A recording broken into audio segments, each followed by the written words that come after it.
Hello, welcome to my reading media log for the month of November. This is where I'll talk about all the books I read throughout the month, manga, and anything else I feel like including, like anime, shows, whatever. But as always, we start with the manga, and I'll have timestamps down below. And I'll go over some of the things I've read already in the month. It's like November 4th right now, so the past 4 days. Starting with volume 3 of Blue Lock. This was another good volume. I'm really enjoying Blue Lock so far. This volume in particular had some backstory on this character on the cover, kind of his motivations, and I'm excited to see that trend potentially continue going forward. Just seeing the backstories on these guys, why they're at Blue Lock, their motivations, why they play soccer, why they want to be the best, etc.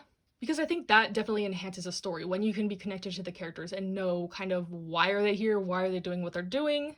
So yeah, this was a good volume. Can't wait to read more. I haven't started the anime yet. I might watch like episode by episode when the manga volumes come out because I don't know how fast the pacing of the anime is yet. I just don't want to go ahead of content I've read, if that makes sense. So yeah, Blue Lock, enjoying it. Highly recommend if you want a kind of unique take on a sports manga. Next, we have volume 8 of Spy Family. This was another good volume of Spy Family. I don't know what much more to say. This volume focused on Yor a lot. It was good to see her be the center of a volume. This one was a bit more heavy in tone, a lot more action, killing, drama, and getting a look into kind of Yor's motivations and her questioning if she still wants to be an assassin. So yeah, this was a good volume. A bit of filler, like it doesn't really connect to the main story, but I can see how this is good setup and good character development type stuff for one of the characters. So I like this and I appreciate this, and I can't wait for the next volume, even though I know it's gonna be released in like March next year or something like that. These are like 6-month releases in English. Really slow, but at least we have the anime to keep us company while we wait. I've been caught up with that as well. Really good. So yeah, Spy Family continues to be great. Volume 8 was not the best volume ever, but I do appreciate what it did. And then another volume that I don't have much to say about it because it's good and I'm just continuing the series, volume 4 of Kaiju number 8. This was an action-packed one. We got to see some more character background on this character on the cover here. Left off on a cliffhanger, so can't wait to read more of it. But yeah, definitely a staple shonen series for me right now. I read these pretty much the moment I get them.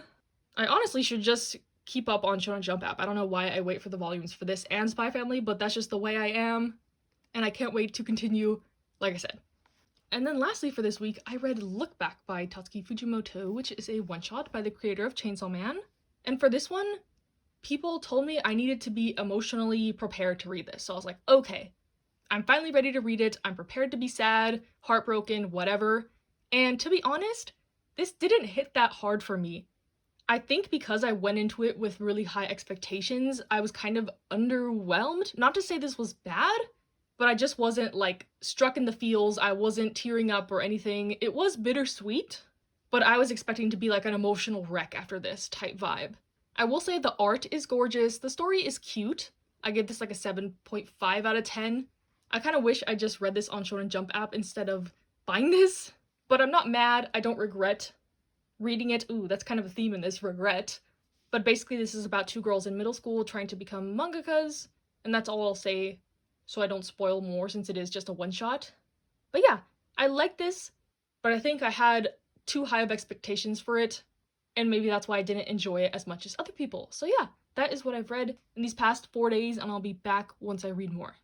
Okay, hello. It is the 3rd week of November, and I'm going to talk about one series that I binged this weekend since I had a couple days off for Thanksgiving. And if you follow me on my Instagram, you know what it is, and it is Monster. So yeah, I had previously read the first omnibus, but I just reread it and binged the entire series in the span of a couple days. And I'm glad I did. I ended up really enjoying this manga. I gave it an 8 out of 10. I don't think I can add anything noteworthy or substantial to the conversation around Monster since this is a beloved and acclaimed series. Basically, it's about this doctor who ends up performing life-saving surgery on a kid that grows up to be a serial killer. The doctor gets framed for a bunch of murders committed by this serial killer, and it's about his journey trying to kind of redeem himself, clear his name, and find the killer. And along the way, there's lots of twists and turns, lots of characters, lots of mystery. Very classic of Naoki Urasawa style. Lots of characters, lots of mystery, lots of plot points, but I felt like Monster wasn't overly ambitious like I feel some of his other series have been. I wasn't super overwhelmed with it, even though it is a work where I don't think you could take a break and jump back into it. It's a very much you have to binge it to get all the pieces together, unless you have a like photographic memory. But yeah, I like this one. I like the characters. I was kind of just along for the ride.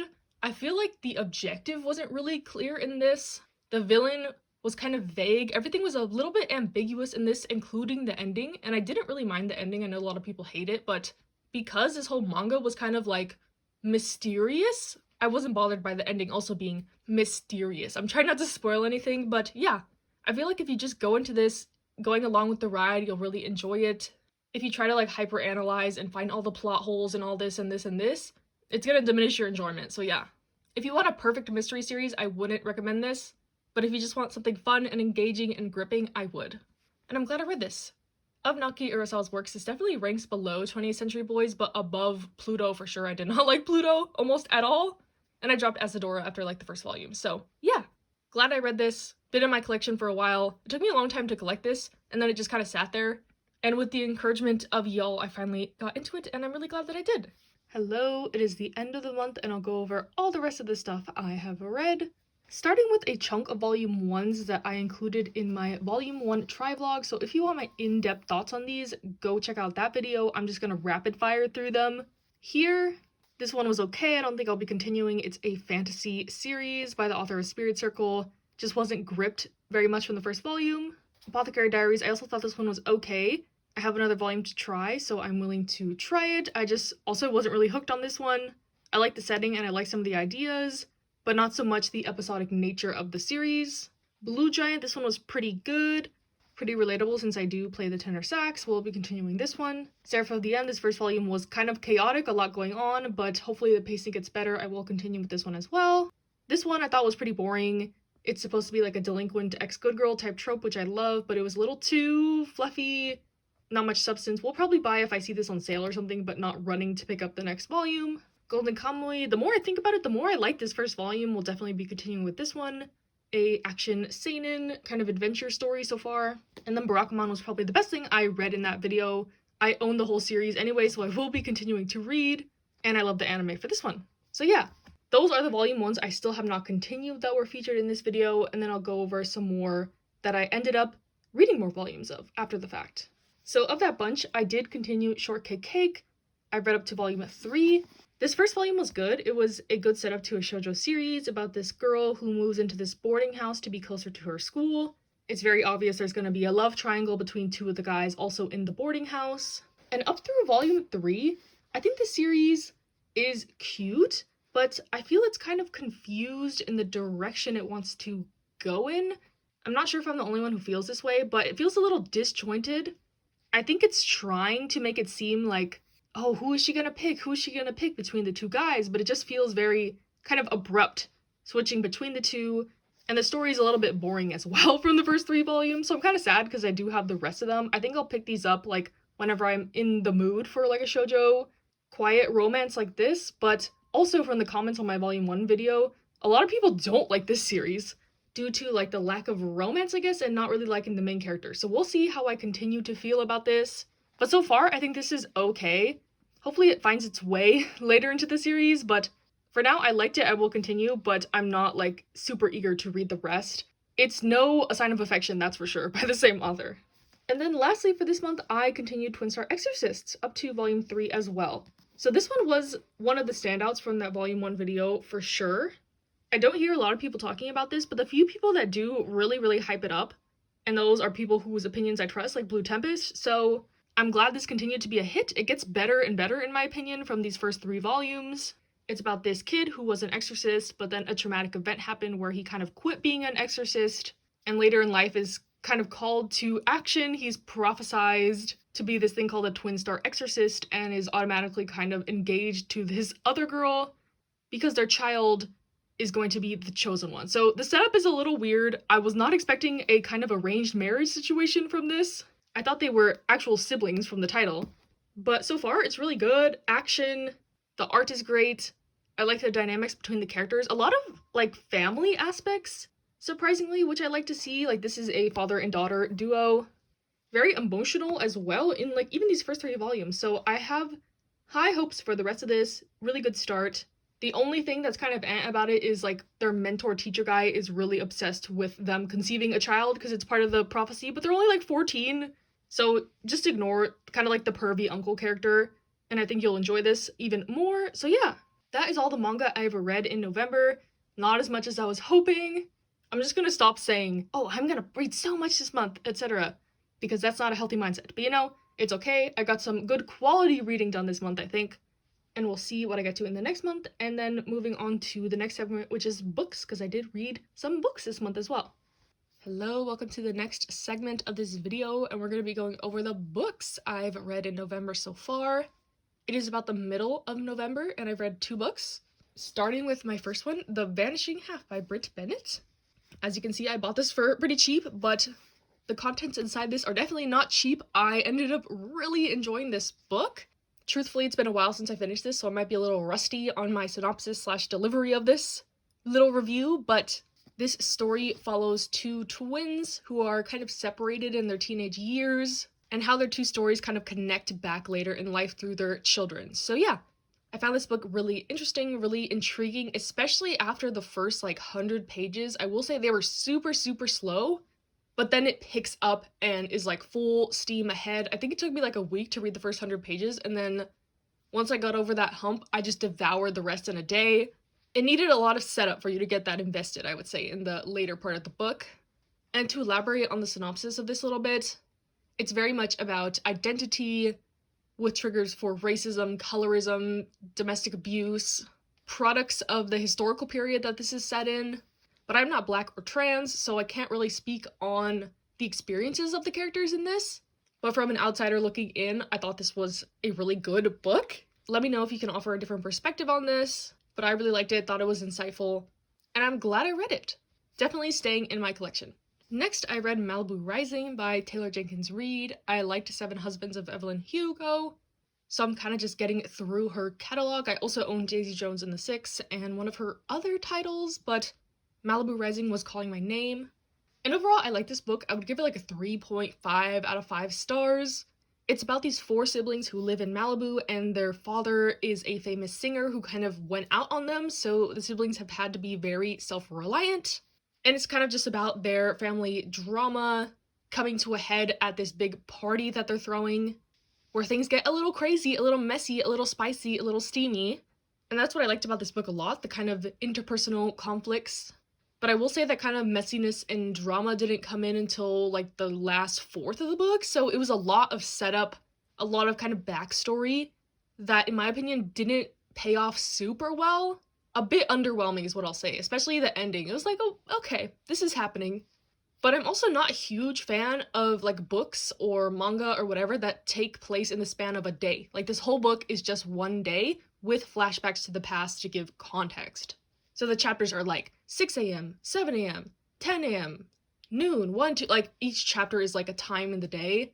But I enjoyed it. I like the setting, especially with the Malibu, famous people, drama. It's kind of fun to read stuff like this. And I definitely needed this after a more serious / heavy book like The Vanishing Half. So yeah, I recommend this one. It was a bit underwhelming, but not bad by any means. Okay, hello. It is the end of November, and I read one other book this month. We Were Liars by E. Lockhart. And this book ended up being just okay for me. A very 2.5, 3-star book.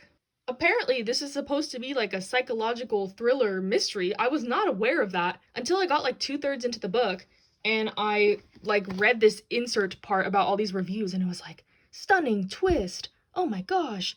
Utterly absorbing, blah, blah, blah, blah. And I was oh, this is supposed to be a mystery? Because I did not get that vibe at all. It's basically about this girl whose family is rich. They're well-known, acclaimed, and her grandpa owns this island that she goes to every summer. But apparently the last time she was at this island, there was a big accident. She has pretty severe amnesia. It's affecting her health a lot. And 2 summers later, she goes back to the island to kind of try to regain her memories and figure out what happened. But I think all the characters are very bland. The writing style was almost insufferable. I'm glad I listened to the audiobook for most of this, because every time I tried to pick this up and actually read it, I was no, I could not do it. But yeah, overall this book was not terrible. It was just okay. I like some of the ideas in it, but it just wasn't really well executed in my opinion. Didn't like the characters. The like plot twist ending, whatever, was fine. Like I didn't see the twist coming, but I wasn't like, oh my gosh, this is mind-blowing OMG, because I didn't really care about what was going on to begin with. So I guess if you want a psychological mystery thriller, you could read this, but I don't think it's that. Honestly, it's more about these teenagers on this island. They're all rich. They try to have some discussions about kind of like wealth and race and class, but they're flopping in this. I don't know. This was alright. I think it's YA. I just have a bad record with the YA. I don't know why I keep trying them out when they haven't been succeeding for me. Not saying all YA is bad, just the ones I've tried have been duds so far. But yeah, there is like a sequel, but it's a prequel about the aunties and like the mom in this story, but I do not care about them, so I'm not gonna read that. Someone asked me on Instagram about it when I was posting about this, and they're like, oh, are you gonna read the like the prequels? No, I'm not gonna read that.